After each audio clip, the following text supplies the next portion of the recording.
కాంతారావు గారిని లక్ష్మణుడిగా పెట్టి Lava Kusa classic of Telugu cinema. అంతకంటే గొప్ప విషయం ఆ తర్వాత ఈలపాటి రఘురామయ్య గారు వారు అంతకుముందు నారదుడు. బట్ మన జనరేషన్ అందరికీ కూడా నారాయణ నారాయణ ఎన్టీ రామారావు గారిని కూడా అలా ఏడిపించేశాడు ఆయన. మామూలు నారదుడు కాదండి. ఈజ్ ద ఓన్లీ నారదుడు నాకు తెలిసి. Hats off.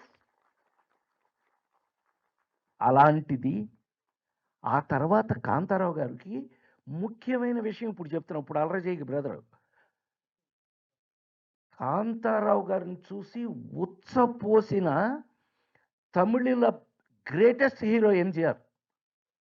కాంతారావు గారి పేరు అమ్మ బాబోయ్ జానపదాలు.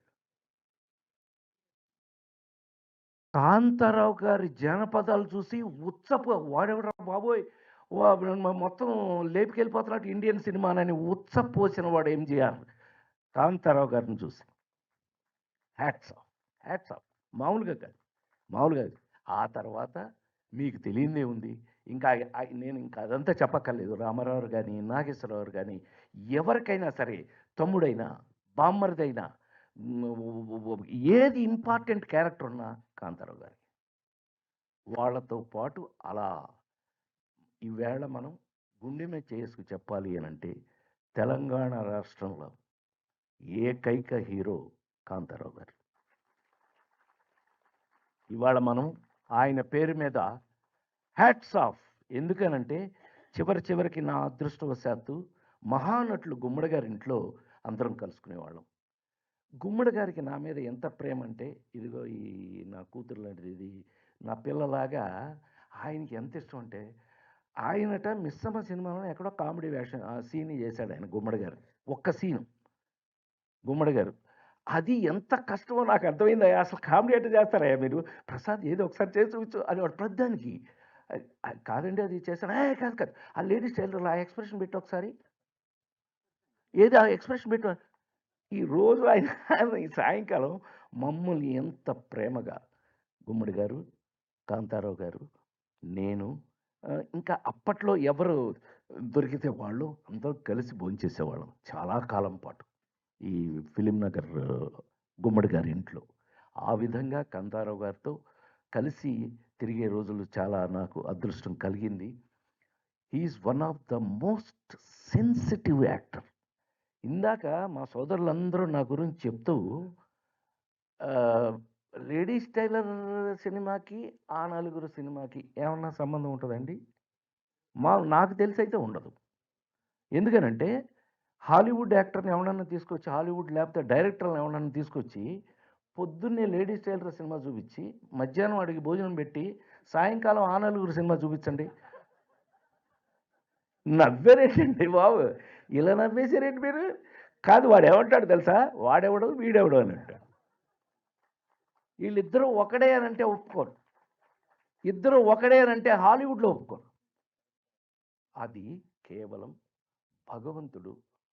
నేను ఆ నలుగురు ఇప్పుడు చాలా ఒళ్ళు దగ్గర పెట్టుకుని చెప్పేవాడిని. నాకన్నా నాకు వచ్చిన అవకాశం గొప్పది. నిజంగా చప్పట్లు కొట్టచ్చు. ఈ సందర్భంగా ఒకే ఒక్కటి గుర్తు చేసుకుని నేను ఫినిష్ చేస్తా. నేను రామారావు ఇంట్లో ఎన్టీ రామారావు గారు అమ్మగారు వెంకటరామమ్మ గారు, వాడు నా చేతులు పుట్టాడురా అంటే, మా అమ్మగారు గడ్డి వేయడానికి వెళ్ళి నొప్పులు వచ్చి పడిపోతే అక్కడే నేను పుట్టడం జరిగింది గొడ్ల చావిట్లో. వాడు నా చేతిలో పుట్టాడురా, వాడిని జాగ్రత్త చూసుకో అన్నారట. అందుకని రామారావు ఫిల్మ్ ఇన్స్టిట్యూట్కి గార్డియన్ ఫాదర్ అని ఉంటే కనుక ఫాదర్ మీద గీత గీసి ఆయన గార్డియన్ ముందు రామారావు అని సంతకం పెట్టారు ఫిల్మ్ ఇన్స్టిట్యూట్కి, మద్రాస్ ఫిల్మ్ ఇన్స్టిట్యూట్కి. సో ఆ విధంగా ఆయన మనమేమో చండాలంగా సన్నగా ఇంత పెద్ద జుట్టు అసహ్యంగా ఉండేవాడిని నేను అప్పుడు. టు బి వెరీ ఫ్రాంక్, అప్పుడు నువ్వు చూసున్నట్టయితే నాకు రాజేంద్రుడు లేదు, గజేంద్రుడు లేదు, మా ఐలోడు లేదు, కొబ్బరి బండం అసలు లేదు. ఇతను నన్ను మొదలుపెట్టింది కొబ్బరి బండంతో. దాని సినిమాకి మ్యూజిక్ చేశాడు ఇతను, మామూలుడు కాదు, ప్రొడ్యూసరు. సో అతను అనుకుని ఆయన నన్ను అని ఎట్లా అంటే నా అదృష్టవశాత్తు రామారావు గారు తమ్ముడు త్రివిక్రమరావు ఆయన అన్నాడు, వీడు ఇంజనీరింగ్ ఫస్ట్ క్లాస్ వచ్చింది వీడికి, వీడిని ఎక్కడ వేసా 3 ఏళ్ళు ఉద్యోగం చేయడానికి 3 ఇయర్స్ కావాలంటున్నారు, ఈయన ఎట్లాగా టైం పాస్ చేయటం అని చెప్పేసేసి నన్ను ఫిల్మ్ ఇన్స్టిట్యూట్లో ఇప్పుడే స్టార్ట్ చేశారు డివిఎస్ రాజు గారు వాళ్ళు. ఫస్ట్ బ్యాచ్ జరుగుతుంది అప్పుడు, రజనీకాంత్ బ్యాచ్ జరుగుతుంది, నారాయణరావు వీళ్ళందరూ. అందులో పడైతే ఒక 2 ఏళ్ళు వీడు గొడవ మనకు ఉండదని నన్ను మారేశారు అందులో. I was Telugu, Tamil, Malayalam, Kannada 4 భాషలకి. అప్పుడు మాకు ఎగ్జామినేషన్కి మమ్మల్ని కండక్ట్ చేసింది ఎవరో తెలుసండి? మా ఎగ్జామినేషన్స్ కండక్ట్ చేసింది బిఎన్ రెడ్డి గారు, మల్లీశ్వరి బిఎన్ రెడ్డి గారు. వారు నాకు 94 మార్కులు వేశారు. తెలుగు, తమిళ్, మలయాళం, కన్నడ 4 భాషల్లో నేను ఫస్ట్ వచ్చాను.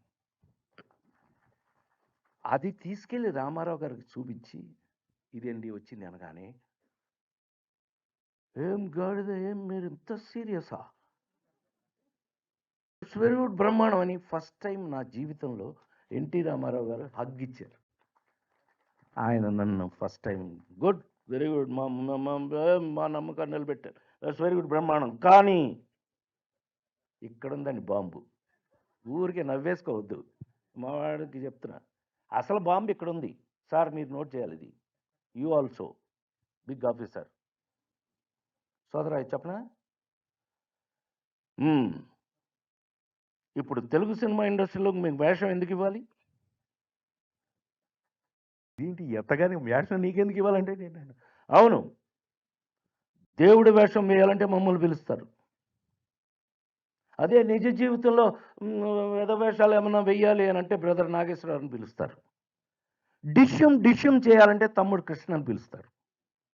ఒక అమ్మాయి కాకుండా ఇంకొక అమ్మాయితో రొమాన్స్ చేయాలి అది ఇదంటే తమ్ముడు శోభన్ బాబుని పిలుస్తారు. మిమ్మల్ని ఎందుకు పిలవాలి? మీరు ఎందుకు పనికొస్తారు? మీరు? నువ్వు నవ్వుతున్నావు, నాకు అప్పుడు నవ్వు పోయింది.